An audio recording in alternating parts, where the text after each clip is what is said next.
سالی بھائی، میں اکثر یہ دیکھتا ہوں کہ کوئی بھی شخص جس نے لمبی داڑھی رکھی ہو، ٹوپی پہنی ہو اور سفید کرتا پہنا ہو، ٹخنوں سے اوپر شلوار ہو، تو پہلا امپریشن پاؤں میں موزہ ہو، موزہ بھی آپ ڈال لیں تو پہلا امپریشن وہ یہی موزہ آپ کا مجھے نہیں نہ بھولتا، اس لیے میں جب بھی کو دیکھتا ہوں نا، جب بھی کوئی اس طرح کا سوال کرتا ہے تو وہ طارق جمیل صاحب کی جو آپ کی تصویر ہے نا وہ میرے ذہن میں آ جاتی ہے. صحیح. بالکل بالکل، تو پہلے جس طرح ہمارے عاقب بھائی ہوا کرتے تھے. ہاں، تو پہلا امپریشن آتا ہے کہ یار بہت نیک انسان ہے. اکثر لوگ کسی محفل میں دعا بھی کراتے ہیں، دعا کے لیے کہتے ہیں کہ ہمارے لیے دعا کریں.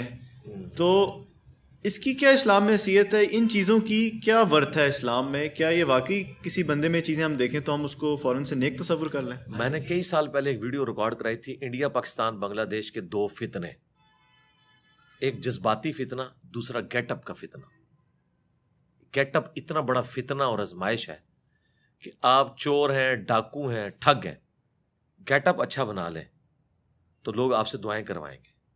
اس کے لیے یہ آپ جو میرا گیٹ اپ دیکھ رہے ہیں نا، یہ میں نے کوئی شوق سے نہیں اڈاپٹ کیا ہوا. میں عام حالت میں اپنے آپ کو اتنا ڈومیننٹ نہیں رکھتا. میں نہیں چاہتا کہ میں نے پگڑی پہنی ہوئی ہو اور میں مسجد میں نماز پڑھنے جاؤں اور لوگ میرے ساتھ آ کے تصویریں کھنچوا رہے ہوں تو میں اللہ کو کیا منہ دکھاؤں گا؟ میں پھر دنیا میں ہی سب کچھ کما بیٹھا، ٹھیک ہے، مسکینوں کی طرح زندگی گزارتا ہوں، مسجد بھی بدل بدل کے نماز پڑھتا ہوں، ایسی جگہوں پہ ماسک استعمال کر کے مجھے کوئی پہچان ہی نہ. عام حالت میں ٹوپی پہنتا ہوں، پگڑی نہیں پہنتا. یہ جو گیٹ اپ میں نے اس وجہ سے اڈاپٹ کیا کہ جس بے وقوف عوام کو میں نے دین سکھانا ہے ان کے لیے قرآن کی کوئی اہمیت نہیں، حدیث کی کوئی اہمیت نہیں. گیٹ اپ نمبر 1 ہے. خصوصاً دیوبند اور بریلوی میں آپ دیکھیں گے داڑھی پوری ہے، ننگے سر تو نہیں ہے. اس لیے دیکھیں ان کو ڈاکٹر ذاکر نائک کی پینٹ ٹخنوں سے اوپر نظر نہیں آ رہی ہے، ٹائی نظر آ رہی ہے. کہتے ہیں اس کا تو لباس ہی یہودیوں والا ہے، عیسائیوں والا ہے، اس نے کیا اسلام کی تبلیغ کرنی ہے؟ تو میں نے مجبوراً بہت پہلے مجھے سمجھ آ گیا، میں نے یہ گیٹ اپ اڈاپٹ کیا. یہ پگڑی میں پہلے بھی باندھتا تھا، میں اپنے میٹرک لائف سے پگڑی باندھتا ہوں، لیکن صرف جمعے والے دن باندھتا تھا، عام حالت میں نہیں، ایک شوق کے طور پہ، سنت کے طور پہ. لیکن جب میں نے یہ تبلیغ کا سلسلہ شروع کیا، یہ پگڑی میں نے اپنی نشانی بنا لیا تاکہ جب کبھی میری کہیں پہ کسی کے پاس کلپ پہنچے نا تو پہلا جو شیطان نے اسے جھٹکا لگانا ہے نا، اس کی تو شکل ہی مسلمانوں والی نہیں ہے، ٹھیک ہے. کرتا شلوار پہنا، کبھی کالر والی قمیض نہیں پہنی، ٹھیک ہے.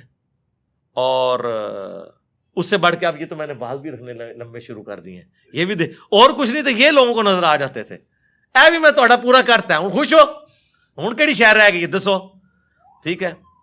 اگر آپ نے مسواک کہتے ہیں تو یہاں لگانی ہے تو وہ بھی میں لے کے کسی دن لگا لوں گا، پیلی چپل بھی خرید لوں گا، ٹھیک ہے. یہ سب کا سب چل رہا ہے ان کا. اچھا، اور یہ میں آپ کو بتاؤں، یہ گیٹ اپ کا جو فتنہ ہے نا، اپنے مسلک کے لیے ان کا ہے.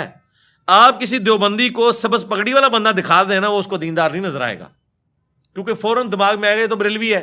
کسی بریلوی کو آپ صاف کیے ہوئے مونچھیں اور سخت ٹوپی والا بندہ دکھا دیں، سفید شلوار قمیض اور اوپر کالی واسط پہنی ہوئی ہو، اس نے اسے نظر آ جائے گا دیوبندی، کہے گا یہ مذہبی آدمی نہیں ہے، تو دیوبندی ہے.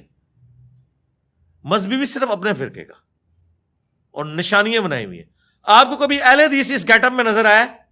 نہیں. اس گیٹ اپ میں آپ کو یا دیوبندی نظر آئے گا یا بریلوی نظر آئے گا. اہل حدیث ٹوپی اول تو کوشش کرے گا نہ ہی پہنوں بھی تو ادھر پہنوں، بال تھوڑے نکلے ہوئے ہوں، داڑھی کے کچھ بال ادھر جا رہے ہوں، ادھر جا رہے ہوں، تاکہ لگے کہ یہ اہل حدیث ہے. پگڑی نہیں پہنے گا وہ. اور اس طریقے سے کبھی بریلوی دیوبندی یہ نہیں کرے گا کہ میں تھوڑا سا اہل حدیث والا کوئی گیٹ اپ اڈاپٹ کر لوں، کہے گا نہیں یار یہ تو شکل ہی بھابی والی لگے گی، گل کس نے کس سننی ہے، جو تو شکل ہی بھابی نظر آئے گا بندہ. تو شکلوں کے اندر پورے کا پورا دین انہوں نے گھسایا ہوا ہے. اس سے کوئی مذہبی نہیں ہوتا کہ کسی نے چمڑے کے موزے پہن لیے ہیں، ٹھیک ہے. میں نے تو غامدی صاحب سے کہا تھا کہ آپ میری داڑھی لے لیں، مجھے اپنے اخلاقیات دے دیں. تو مجھے کہنے لگے انجینئر صاحب میں جوانی میں آپ سے بھی زیادہ جذباتی تھا، ٹھیک ہے، آپ اتنے جذباتی نہیں ہیں، تو وقت کے ساتھ فرق پڑے گا. تو اللہ کا فضل ہے، فرق پڑ رہا ہے.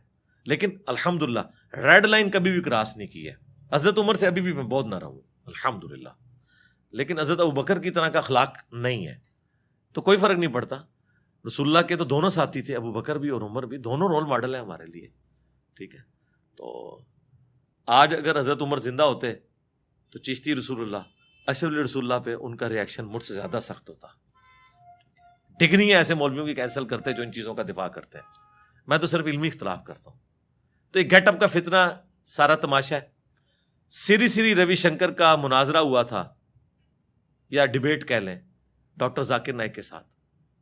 وہ ڈاکٹر ذاکر نائک سے زیادہ خوبصورت بھی ہے, گیٹ اپ بھی اس کا سنت کے زیادہ قریب تھا, زلفیں بھی, داڑھی بھی اتنی پیاری, اور بولنے کا انداز کیا بات, جیسے پھول جھاڑ رہے ہیں, لیکن ہے ہندو تھا. اس کو دیکھ کے ہی آپ کو اندازہ ہو جائے گا. پھر بھی آپ کو یقین ہے تو پی کے فلم میں تو کئی ایسے سینز ہیں جس میں اس نے ثابت کیا کہ گیٹ اپ کے ذریعے آپ کسی مسلمان کو ہندو, کسی ہندو کو مسلمان ثابت کر سکتے ہیں. یہ گیٹ اپ کی اوقات اتنی ہے. اسی کو کہا جاتا ہے نا کہ منہ مومنا تے کرتوت کافرہ. تو کرتوت مسلمانوں والے ہوں, منہ بھی ٹھیک ہے اسلام کے قریب ہو, لیکن یہ نہ ہو کہ آپ نے گیٹ اپ تو اوڑا ہوا ہے اسلام والا اور کرتوت آپ کے سارے برے ہیں. تو ان ظواہر کی بھی اپنی اہمیت ہے, لیکن وہاں تک جو فرائض ہیں, جیسے اتنی داڑھی رکھنا کہ کھال چہرے کی چھپ جائے, یہ مسلمان مرد پہ فرض ہے قرآن کی روح سے. وَلَآمُرَنَّهُمْ فَلَيُغَيِّرُنَّ خَلْقَ اللَّهِ, سورہ النساء کی آیت نمبر 119 میں آیا. شیطان نے کہا تھا میں ابھاروں گا تیری مخلوق کو, وہ تیری خلقت کو بدلیں گے. مرد کو اللہ نے داڑھی دی ہے, عورت کو نہیں دی ہے. مرد نے اتنی داڑھی ضرور رکھنی ہے کہ اس کی چہرے کی کھال چھپ جائے. ہاں مٹھی رکھے گا افضل ہے, اس پہ کوئی کمپرومائز نہیں ہے, یہ بیسکس ہے. ہاں سفید لباس نہ پہنے کوئی مسئلہ نہیں, یہ اس کی بجائے کالر پہننا ہے پہنے, ٹھیک ہے. کرتا نہیں پہننا, آپ کف والا پہنے, کوئی مسئلہ نہیں, اس کے اندر کوئی چیز گھسی نہیں ہوئی ہے, ٹھیک ہے. ٹخنوں کو ننگا رکھنا ایک مرد کا شعار بھی ہے, اللہ کے نبی علیہ السلام نے حکم بھی فرمایا. ہاں ٹھیک ہے ٹخنے ننگے رکھیں, وہ یہ نہیں کہ آپ گھٹنوں تک لے جائیں, کوئی ضروری نہیں ہے, ٹھیک ہے. پینٹ پہننی ہے آپ ضرور پہنیں, پینٹ کے اندر یا شلوار قمیض میں اسلام نہیں گھس گیا ہوا. بس ایسا لباس جو آپ کے جسم کو ڈھانپ دے وہ آپ اڈاپٹ کریں, اور کوشش کریں ڈاؤن ٹو ارتھ رہیں. ایسا نہیں ہے کہ لوگ آپ کو دور سے دیکھیں اور سلوٹ مارنا شروع کرتے ہیں. میں کہتا ہوں کس طرح لوگ ان چیزوں کا سامنا کرتے ہیں کہ وہ پبلکلی ڈومیننٹ ہو جاتے ہیں, اتنے مہنگے مہنگے سوٹ پگڑیاں پہن کے, ٹھیک ہے. اس وقت علماء ایسی سی پگڑیاں پہن رہے ہیں جن کی قیمت 10-20 ہزار ہے, اس کے اوپر جو کپڑا لگا ہوا ہے. ہم کیا ہے وہ جو کاٹن کا جو شلوار والا کپڑا ملتا ہے نا کھلا, یہ اس میں سے ہم پگڑی بناتے ہیں, چاہے کالی ہو یا, تو کیا فرق پڑ گیا. تو اب میں کہوں کہ نہیں جناب اس کی بجائے میں نے جو ہے ایجپشن کاٹن جا کے خریدنی ہے, اس کی پگڑی بنانی ہے, تو کیا میں اللہ کو کیا منہ دکھاؤں گا. کام چل رہا ہے بھائی, ٹھیک ہے. یہ کیٹی کا سوٹ لیا ہوا ہے وائٹ, دھو کے وہی پہن لیتے ہیں دوبارہ سے. یہ دیکھو 50 اب میں سوٹ لے لوں گا جی, میں نے وائٹ کاٹن فلاں برانڈ کی لینی ہے, ٹھیک ہے. کام چل رہا ہے, اللہ چلا رہا ہے. تو گیٹ اپ کے اندر کوئی اسلام نہیں گھسا ہوا.